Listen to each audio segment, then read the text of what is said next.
Hello everyone, welcome to the Bonneville Mennonite Church service.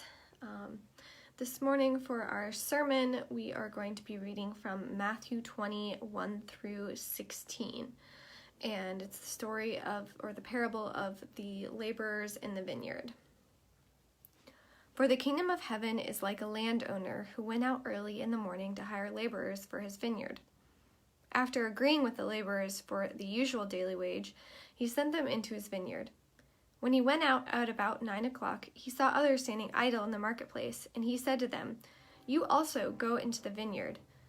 When he went out, "You also go out into the vineyard, and I will pay you whatever is right." So they went. When he went out again about noon, and about 3 o'clock he did the same. And about 5 o'clock he went out and found others standing around, and he said to them, "Why are you standing here idle all day?" They said to him, "Because no one has hired us." He said to them, "You also go into the vineyard." When evening came, the owner of the vineyard said to his manager, "Call the laborers and give them their pay, beginning with the last and then going to the first." When those hired about 5 o'clock came, each of them received the usual daily wage. Now when the first came, they thought they would receive more, but each of them also received the usual daily wage. And when they received it, they grumbled against the landowner, saying, "These last worked only 1 hour, and you have made them equal to us, who have borne the burden of the day and the scorching heat." But he replied to one of them, "Friend, I am doing you no wrong. Did you not agree with me for the usual daily wage? Take what belongs to you and go. I choose to give to this last the same as I give to you. Am I not allowed or do what I choose with what belongs to me? Am I not allowed to do what I choose with what belongs to me? Or are you envious because I am generous?" So the last will be first, and the first will be last.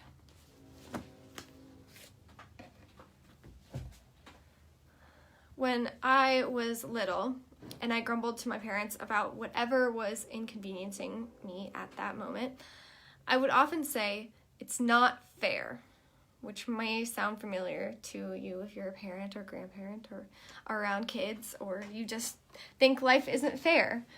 But this would often be met with the response, "Well, Mariah, life isn't always fair." But I've never heard anyone say, "Well, God isn't fair."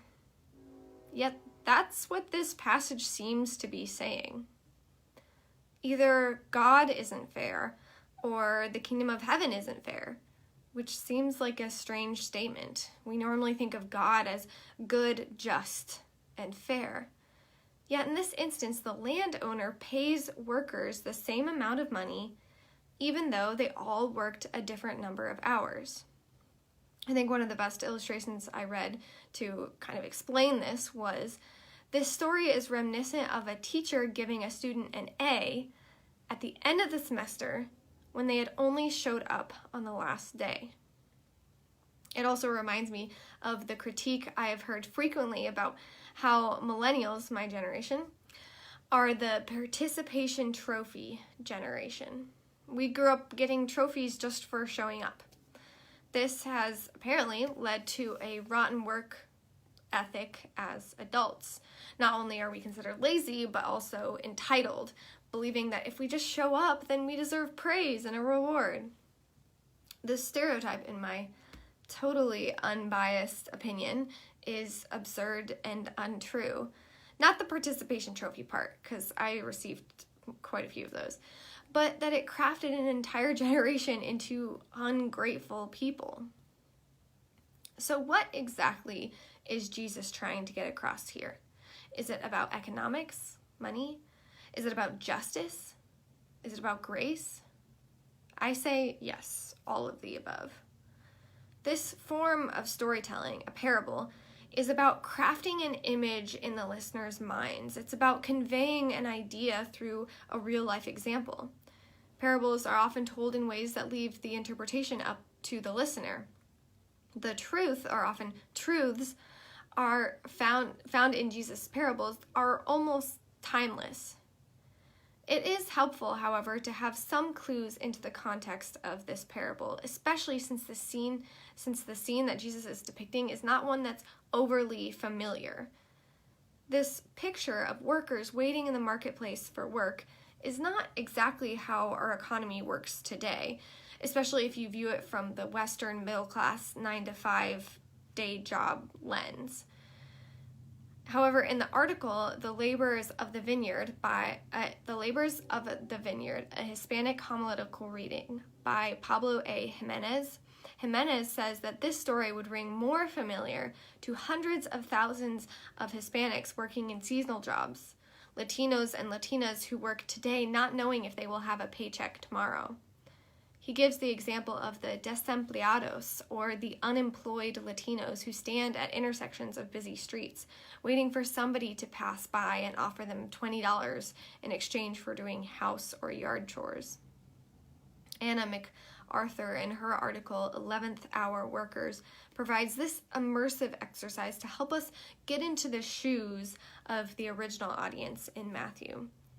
So you can take a moment to step into your imagination, maybe close your eyes, and imagine waking up early and going to the marketplace before 7 o'clock, hoping for work, knowing that you need a full day's wage, knowing that someone in your family is counting on you to bring home a denarius or enough money to buy food for the day. You aren't chosen at 7 or again at 9. Maybe you are smaller, maybe you are older, maybe you are pregnant. Something about you makes you seem weaker or slower than the first groups. And then you aren't picked at noon or even at 3 in the afternoon, and you still need a full day's wage. Just imagine that you are the one who has waited in vain throughout the whole day, knowing that you are desperate and needy. You realize that you would stand idle and useless all day if not for the benevolence of the landowner. Imagine the relief of being told to work at 5. You don't ask what your earnings will be. You are desperate and trusting and glad that the day was not entirely wasted. Even 1/12 of the full day's wage will help. You can at least take that home to prove that you care for those who are counting on you. And then imagine lining up to obtain your wage, to obtain your pay, receiving a full day's wage instead of the 1 hour pay that you expected.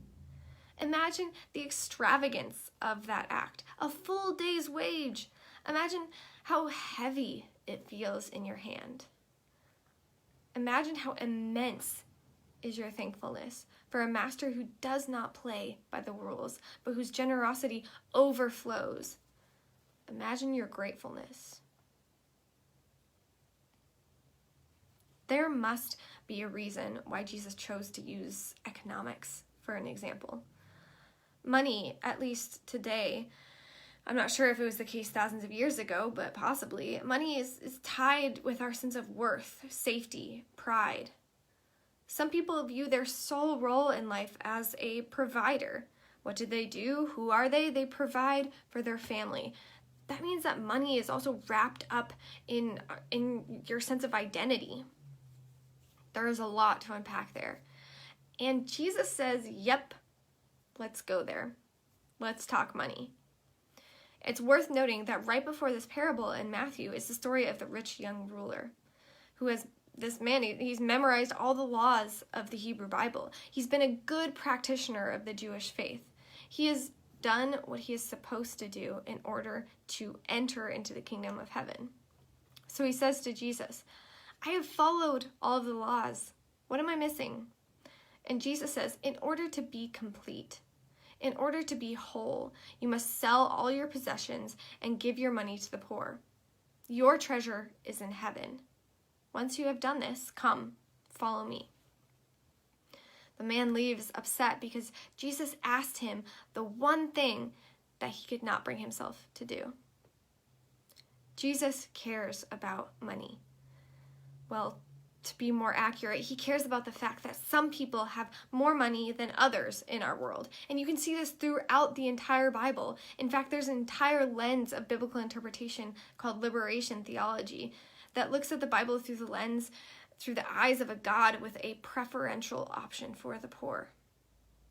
The God of the Bible is a God that looks out for the downtrodden, the people who have been pushed to the sides, the ones who seem from a worldly perspective to be worthless. Jesus is saying here, nope, my reign is not going to be about that. We aren't going to get our worth caught up in wages. To follow me, you need to take your view of money, pull a Missy Elliott, put that thing down, flip it, reverse it. This passage is about economics, but it's also about justice. The people in this parable have an innate sense of what is fair and just. Your work and your reward should be proportionate. The problem arises when the landowner doesn't meet the worker's expectations for just compensation. Even though the landowner did exactly what he said he would from the beginning. He said he would pay what is right. He paid them all the daily wage. The problem was those who worked less hours were paid first. So those who had worked long hours in the heat of the day watched those workers who had worked less get paid a daily wage. So they saw this and they assumed that this meant that they would get paid more. When their expectations weren't met, they grumbled. It didn't seem fair even though they had got paid what they were promised, a just wage. The problem wasn't even the money, it was the unmet expectation. These grumblers are like the response of the older brother and the prodigal son. He was upset at the lack of consequences for the younger son who went and squandered his inheritance. Sure, he would get in trouble for his bad choices. The older son was infuriated when their father welcomed this rebellious son back into the household with open arms. It's not fair. Yet it is the way of the kingdom. How does this make us feel? Do we secretly resent those who have what we don't if we feel like they don't deserve it? What do you do when faced with unmet expectations? What happens when we see others receive no consequences, just grace? This parable is about money, justice, and grace. God's grace is not fair. It's not reward offered to the highest bidder. It is given freely without exception. Sorry, my screen lost my place. Grace is not earned. It is gift. In the kingdom of God, God's children are given what they need, not what they deserve. God's children are met with scandalous generosity. As Carl Jacobson surmised, the scandal of this parable is that we are all equal recipients of God's gifts. The scandal of our faith is that we are often covetous and jealous when God's gifts of forgiveness and life are given to others in equal measure. So are we one of the grumblers? Do we try and decide who has earned God's grace or love or forgiveness or a spot at the table? Can we become aware of when we are placing our own human definition of grace and justice and money on God and God's kingdom? Can we separate our sense of worth with our conception of money? Can we rest in the knowledge that we do not earn grace, that it is an undeserved gift? Can we let go of our expectations of what the reign of God looks like and simply be amazed when everything is flipped on its head? Can we let go of our envy and rejoice when God's grace is poured out? And what does grace look like in this parable? Looks like someone returning home with enough money to feed their family. Grace looks like needs met. Grace looks like babies who go to bed with full tummies and warm hearts. This grace may not be fair, but it sure is good. I leave you with these words of blessing. May you go this week overwhelmed by the scandalous nature of God's grace. Amen. Go in peace.